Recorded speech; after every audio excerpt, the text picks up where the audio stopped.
Chu lilipad patungong South Korea. Si Kim Chu nga ang itinanghal bilang Outstanding Asian Star sa Asian Drama Awards, kaya ayon sa aktres opisyal na daw siyang in-invite ng Seoul Drama Awards Organizing Committee Korean Broadcasters Association, upang dumalo sa Drama Star Awards Night, para sa kanyang parangal.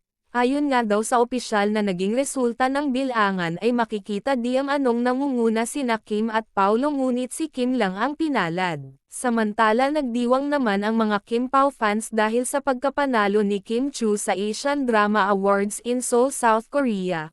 Ayon sa kanila hindi man parehong pinalad si Kim at Paulo, wagi pa rin naman daw si Paulo Avelino sa puso ng aktres na si Kim Chu.